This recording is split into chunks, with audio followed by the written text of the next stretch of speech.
Bien, bonjour à tous, bonjour à toutes. Alors, bienvenue à cette présentation donc, de l'École des sciences criminelles et plus particulièrement du bachelor en sciences forensiques qui est la formation qu'on propose au niveau bachelor donc, à l'École des sciences criminelles. Avant de commencer, je me présente, Andy Bécu, je suis professeur associé à l'école. Mon domaine d'expertise, c'est la détection des traces digitales, donc j'enseigne ça aux étudiants en deuxième année bachelor.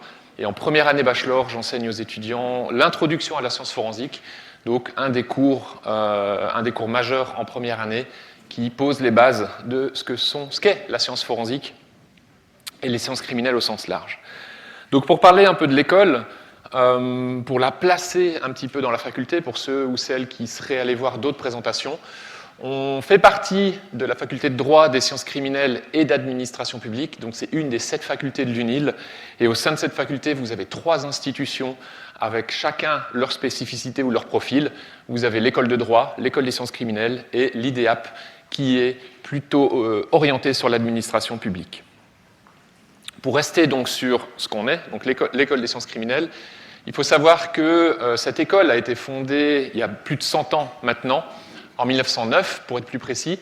À l'époque, ça s'appelait l'Institut de police scientifique. Il n'y avait pas encore la criminologie qui a rejoint finalement l'Institut en 1954 pour former, in fine, l'école telle qu'elle est maintenant, c'est-à-dire l'école des sciences criminelles.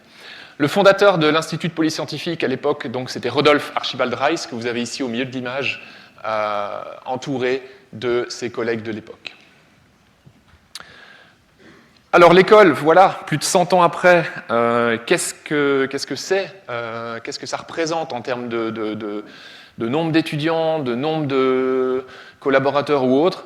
Déjà, vous le voyez, c'est un nombre d'étudiants qui est assez conséquent, un total quasiment de 860 étudiants, majoritairement des étudiants en première année. Vous le voyez, cette année, ils sont plus de 300 en première année, et pour les deuxième et troisième années bachelor, ils sont 137. Si vous faites le calcul, assez rapide, ça veut dire qu'on passe de 300 étudiants en première année à environ une soixantaine en deuxième année.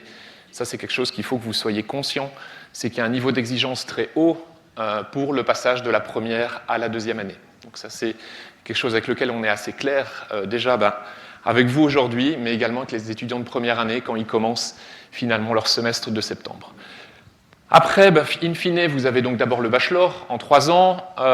Vous avez la possibilité, c'est ce que font la plupart des étudiants, de poursuivre par un master en 2 ans. On offre 3 masters à l'école des sciences criminelles, master en sciences forensiques, master en tracologie et master en criminologie. Et puis, c'est ce qui fait aussi notre spécificité, on a aussi le 3e niveau académique qui est le doctorat, donc la thèse de doctorat.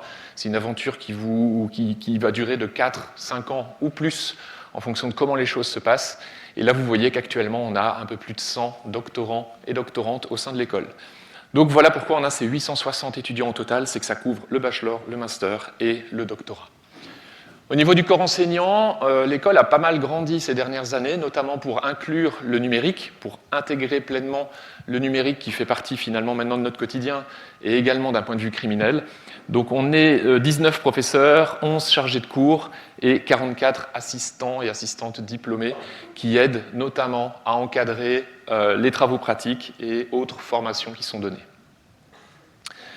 Donc là, c'est un autre graphe qui vous montre justement un petit peu, c'est des choses que vous pouvez trouver sur le site, mais donc l'évolution du nombre d'étudiants avec les anciens étudiants, les nouveaux, et également inclus dans les anciens, les redoublants qui retentent la première année s'ils ont échoué à la première tentative. Comme je l'ai déjà dit, au niveau de la formation universitaire, on a 3 masters.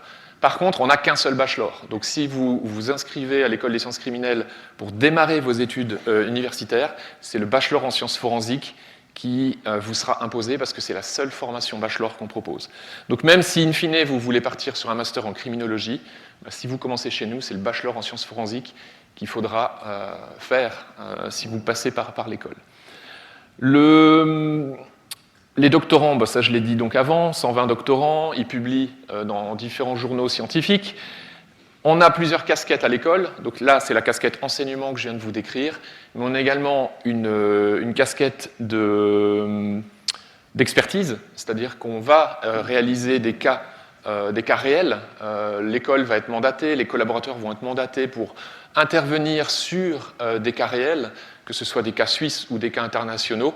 Certains que vous avez par exemple entendu parler dans les journaux ou autres, même si on n'est pas cité, on a été inclus dans certaines de ces grandes affaires.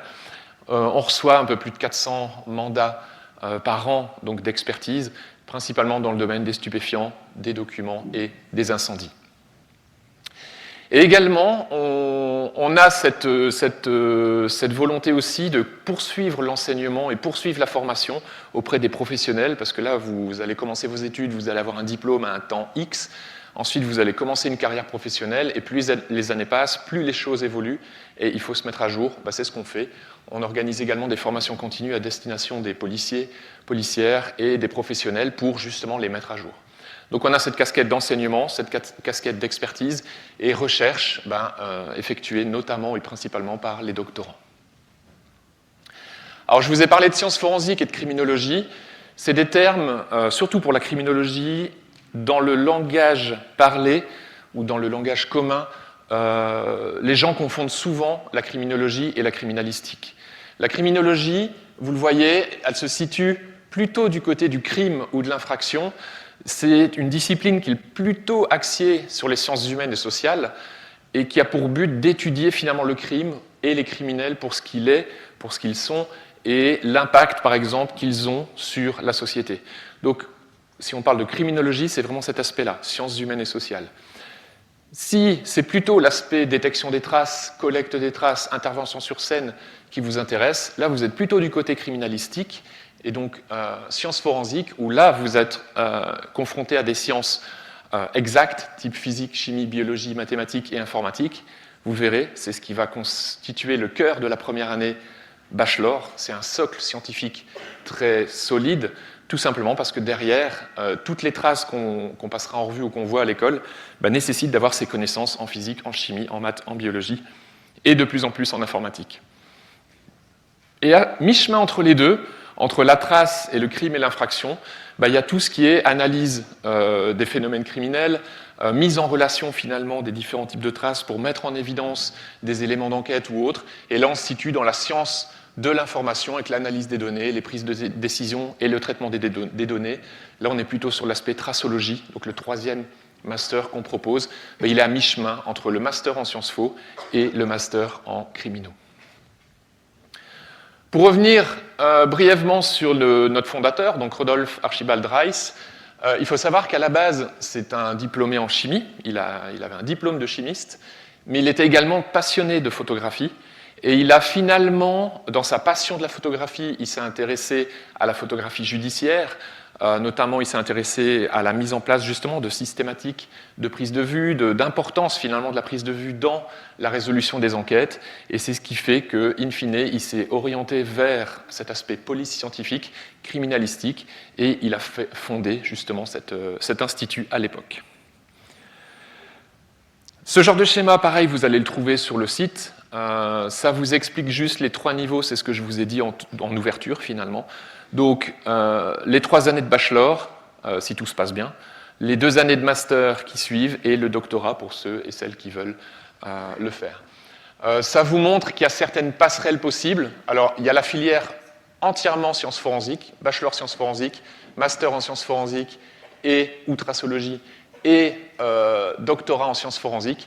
Mais vous voyez que si vous voulez partir sur la criminologie, une des manières de faire, c'est de faire ce bachelor en sciences faux et de partir sur un master en criminologie. Ça, certains de nos étudiants font ce schéma-là, ce parcours-là plutôt, même si ça sous-entend avoir un background très fort en sciences exactes, même si après, on est plutôt sur sciences humaines et sociales. Donc il y a des passerelles, il y a des passages qui existent pour ceux qui ne se prédestinent pas forcément à une carrière ou une formation totale en sciences forensiques. Alors une deuxième chose, donc la première c'était ce nombre d'étudiants entre la première année et la deuxième année, je pense que ça c'est un des messages qu'il faut vous transmettre. Le deuxième message à transmettre, c'est que, alors ça va faire rêver, je vais vous présenter des traces digitales, des traces de semelles, du sang, armes à feu, stupéfiants, etc. Ça c'est notre quotidien, mais c'est vrai que ce n'est pas en première année que vous allez toucher à tout ça. La première année, comme vous le voyez, et comme je l'ai dit avant, elle sert surtout à construire ce socle scientifique, ce qui fait que si vous regardez le plan d'études, pareil, vous pouvez le trouver sur le site internet assez facilement, vous verrez que la première année, vous avez majoritairement des cours de maths, de programmation, d'informatique, de physique, de chimie, parce que justement, il y a cette nécessité de renforcer ou de construire ce socle scientifique. Et à côté de ça, vous avez quand même des enseignements en criminalistique, en sciences forensiques ou en sciences criminelles au sens large, dont celui que je donne, voilà, de typologie des traces, qui est un des cours de ce bloc sciences criminelles. Donc ça, c'est la première année. Et c'est vrai que ça peut surprendre, justement, où vous vous dites « Ah oui, mais non, c'est pas possible, on vient pour faire de la criminalistique et on se retrouve à faire des sciences, des maths, de la chimie. » Mais ça, c'est un passage obligé. Et à partir de la deuxième année, si vous regardez bien, là, on retrouve justement les enseignements spécialisés, par exemple celui que je donne en deuxième année sur la détection des traces digitales. Là, on passe ça en revue, traces d'objets, traces biologiques, stupéfiants, etc. C'est à partir de la deuxième année où vraiment cet enseignement est délivré sur la base de ce qui était vu en première. Donc, aussi par rapport à l'enseignement, cette formation bachelor, notamment la première année, elle est majoritairement dite ex cathedra, c'est-à-dire un peu ce que je fais aujourd'hui devant vous, c'est-à-dire des grands auditoires, beaucoup d'élèves, et finalement un cours qui est donné avec le prof devant et vous qui accumulez finalement de la connaissance. C'est à partir de la seconde partie du bachelor et ensuite le master où on va plutôt être sur des interactions, de la réflexion, des exercices en petits groupes, etc. Donc il y a vraiment cette différence de manière d'enseigner entre la première année et ce qui suit derrière.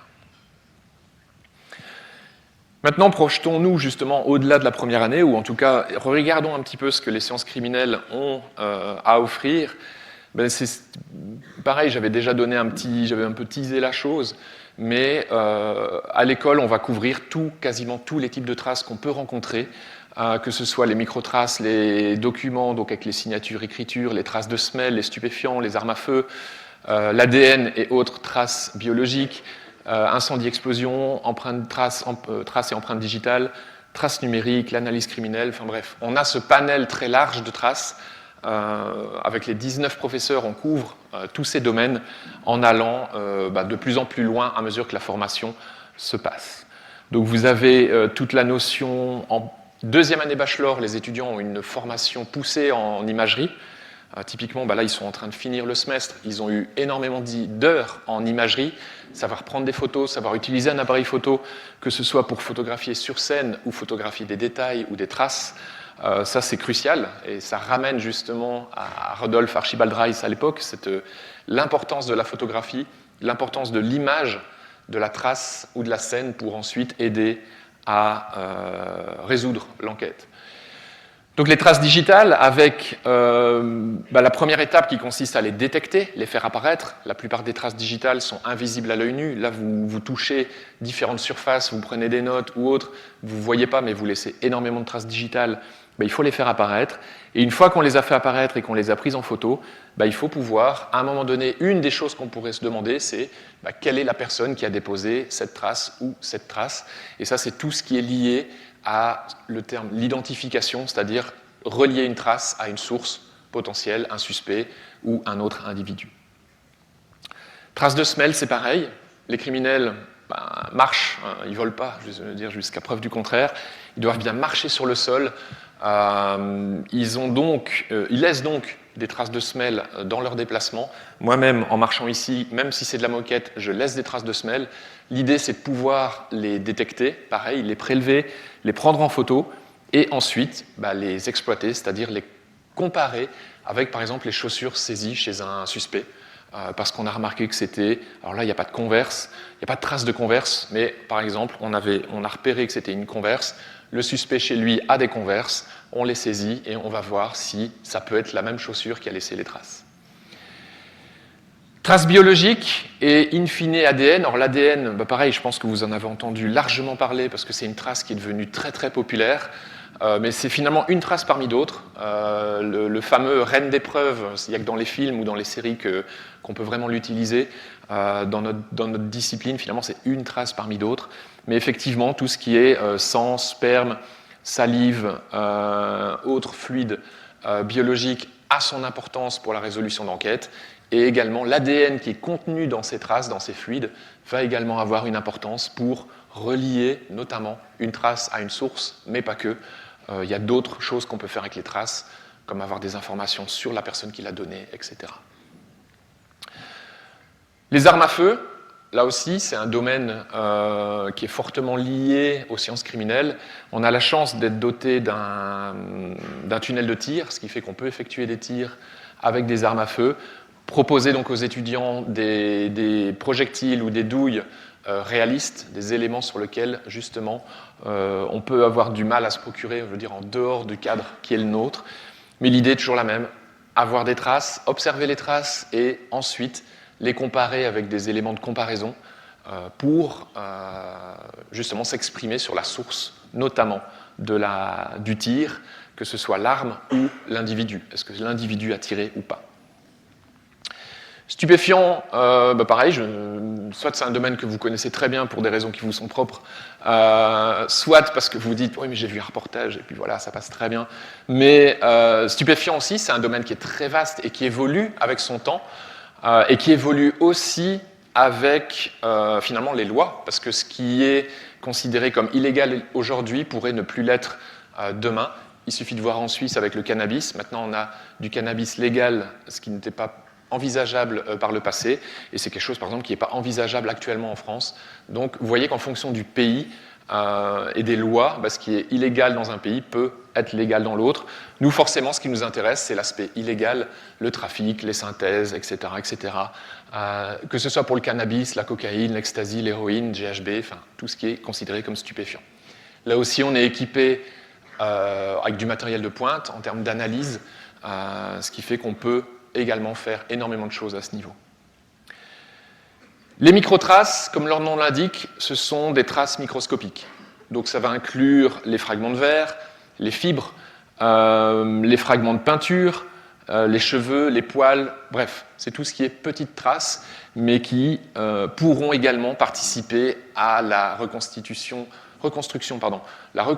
des événements passés, par exemple parce que les fibres du pull de la victime ont été retrouvées, par exemple, dans le coffre de la voiture du suspect. Ces choses-là, il faut les repérer et ensuite, il faut les relier, par exemple, aux vêtements de la victime. Dans les documents, il y a toute la question de savoir si, par exemple, un document a été modifié après signature. Est-ce que, par exemple, dans ce cas-ci, le chiffre 1000 qui, en lumière blanche, apparaît comme tout à fait homogène et normal, on se rend compte avec un autre éclairage qu'il a été écrit avec deux encres différentes, potentiellement dans le but de vouloir modifier la somme ou autre, ou bien, pour ce qui est de l'écriture, savoir si effectivement c'est bien Jean Dupont qui a écrit cette lettre ou bien quelqu'un d'autre. Donc tout ça, c'est ce qui est lié à l'expertise en document, et ça fait partie notamment, comme je vous l'ai dit en ouverture, d'un des domaines d'expertise qui était le plus actif au sein de l'école. L'autre domaine, les incendies, le voilà. On a la chance d'interagir fortement avec les forces de police des différents cantons suisses, mais également internationaux, ce qui fait que quand il y a des incendies qui se déclarent, que ce soit dans le canton de Vaud ou ailleurs, des gens de chez nous sont amenés à intervenir pour participer à l'enquête. Et pareil, pour les étudiants, ça fait qu'on peut leur apporter finalement une connaissance qui vient vraiment du terrain, avec des véritables cas comme cas d'étude. Et puis, voilà ce qui change notre monde et qui fait qu'on doit continuellement également s'adapter, même nous, une institution de plus de 100 ans, c'est les révolutions qu'on peut ne pas forcément prévoir à la base, mais qui sont en parallèle avec des développements technologiques. Actuellement, c'est le numérique. Je pense que vous avez tous un attel ou un ordinateur. Vous êtes peut-être... c'est pas la totalité, tous sur un réseau social, que ce soit, alors maintenant on peut plus dire Facebook parce que c'est trop vieux pour vous, mais ça doit être TikTok, Instagram ou autre. D'ailleurs, qui est sur TikTok? Oh, pas beaucoup. Instagram? Un peu plus. OK. Facebook? Alors moi, je suis sur aucun réseau social. Je fais partie de ces gens qui... Je ne veux pas mettre les pieds là-dedans.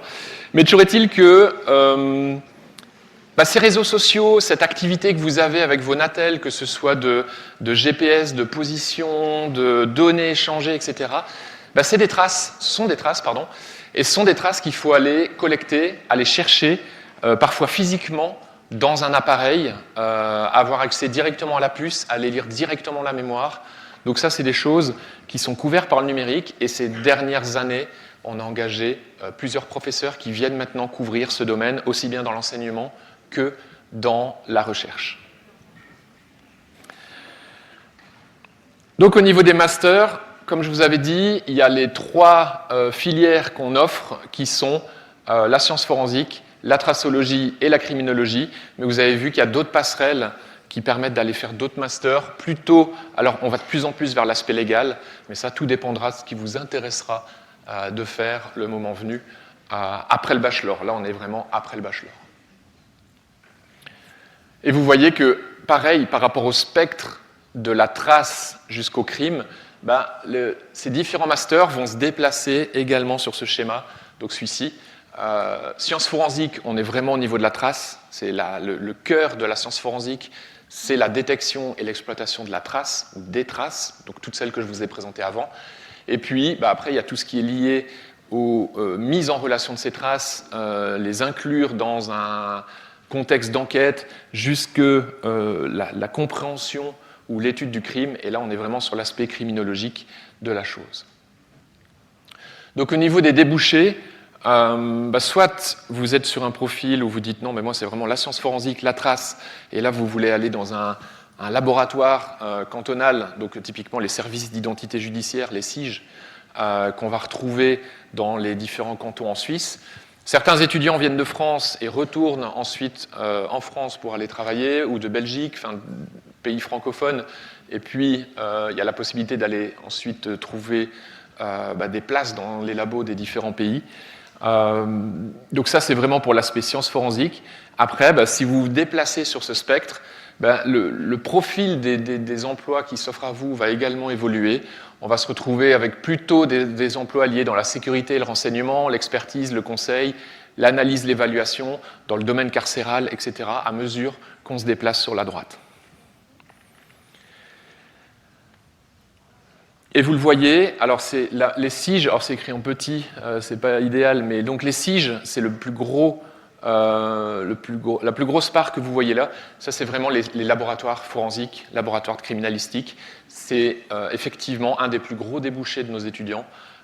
Et actuellement, on a des étudiants, des diplômés de chez nous dans tous les cantons suisses. Donc on couvre vraiment tous les laboratoires de tous les cantons suisses. Après, le nombre de places, forcément, il est limité. Il n'est pas illimité. Et d'autres étudiants diplômés partent sur d'autres types de carrières, que ce soit, vous le voyez, il y a au niveau management, traces numériques, renseignement, enquête, dans des laboratoires. On peut retrouver aussi les laboratoires antidopage, dans des compagnies privées qui veulent lutter contre la contrefaçon. Si on pense à que ce soit dans l'agroalimentaire, la fédération horlogère ou autre, des sociétés qui veulent lutter contre la contrefaçon, il faut connaître justement le monde de la contrefaçon, il faut connaître le crime, il faut connaître tout ça. C'est des débouchés également qui sont possibles. Puis vous le voyez, il y a aussi tout ce qui est douane, etc. Au niveau de l'évolution, ce qu'on remarque, et puis pareil, vous le remarquez sans doute aussi, c'est que la société évolue de plus en plus vite. Et on se dirige des fois vers où on n'arrive pas à prévoir sur quoi on se dirige. Et on le ressent aussi dans les sciences criminelles, parce que pendant quasiment 80 ans, la trace digitale était vraiment, on va dire, un des éléments majeurs pour relier une trace à un individu. 85, l'ADN, l'exploitation de l'ADN à des fins d'enquête dans un contexte criminel se développe. Et là-dessus, ça s'est accéléré parce que l'ADN très vite a pris de l'importance. Ensuite, il y a eu les traces numériques. Maintenant, on est vraiment sur un terme que vous avez peut-être déjà entendu, qui sont les big data, justement, la gestion de cette quantité phénoménale de données que chaque individu génère, l'exploitation de ces données. Donc tout ça effectivement, ça participe à l'évolution de la discipline et c'est de plus en plus rapide. C'est-à-dire que les choses qu'on prend pour acquis aujourd'hui ou qu'on enseigne aujourd'hui, peut-être que demain seront obsolètes ou il faut revoir finalement d'autres manières de voir certaines choses. Mais ça, voilà, ça c'est un petit peu la société qui veut ça. Pour revenir, donc voilà, ça c'était une présentation un peu générale de l'école, avec les différents types de traces, les différents débouchés possibles. Une chose qui, au niveau administratif, qui peut vous intéresser, c'est le délai de dépôt du dossier d'immatriculation à l'UNIL. Vous voyez qu'il est fixé au 30 avril. Là, on vous renvoie vers le site pour tout ce qui est immatriculation, parce qu'effectivement, c'est des informations qui sont spécifiques et qui, eux seront à même de pouvoir répondre, surtout si vous venez de l'extérieur, d'autres pays ou autres. Au niveau de l'école, la priorité, c'est d'aller sur notre site. Il y a beaucoup d'informations sur notre site. Vous allez retrouver des informations sur les plans d'études, les règlements, les cours, les descriptifs, également l'actualité. Vous pouvez voir un petit peu ce qui se passe dans l'école. Et après, vous avez un email de contact qui va vous renvoyer vers notre secrétariat qui peut également vous aider à répondre aux questions. Donc, parce que forcément, des questions d'ordre administratif, vous en avez sans doute pas mal. Mais en tout cas, déjà, aller voir les plans d'études, c'est déjà une bonne chose pour vous, pour voir un petit peu à quelle sauce vous seriez mangé si vous commencez le bachelor chez nous. Vous avez sans doute pas mal de questions en tête. Alors, le mot d'ordre que je transmets, c'est que si vous avez des questions suite à cette présentation, je vous invite vraiment à aller au stand des étudiants, de l'association des étudiants en sciences criminelles, l'AESC. Donc il y a un stand qui est propre aux sciences criminelles et vous allez être confronté à des étudiants qui sont en formation actuellement et qui pourront donc facilement répondre aux questions que vous auriez sur justement, combien d'heures de travail, est-ce que c'est difficile? Alors je peux déjà vous dire, oui, c'est difficile, mais vous l'avez aussi compris qu'il y a un niveau d'exigence élevé en première année pour le passage de la première à la deuxième. Une chose qu'il faut aussi comprendre, c'est que des métiers qui sont peut-être un peu à la mode et que vous avez peut-être en tête comme profiler, anthropologue ou médecin légiste, c'est pas notre formation qui va vous permettre d'atteindre ce genre de métier. Typiquement, profiler en Suisse, c'est pas du tout quelque chose qui est exploité. En France, il y en a quelques-uns, mais alors pas du tout en Suisse. Donc, si vous avez ce genre de questions, comme dit, je vous invite à les poser aux étudiants. C'est eux qui seront le plus à même de pouvoir vous répondre parce qu'ils sont au cœur justement de l'action, au cœur de leur formation. Et puis, de mon côté, ça clôture cette présentation qui, j'espère, vous aura été intéressante, vous aura plu. Et je vous souhaite en tout cas tout de bon pour votre carrière, pour votre formation universitaire et bon choix dans le choix de votre discipline. Merci.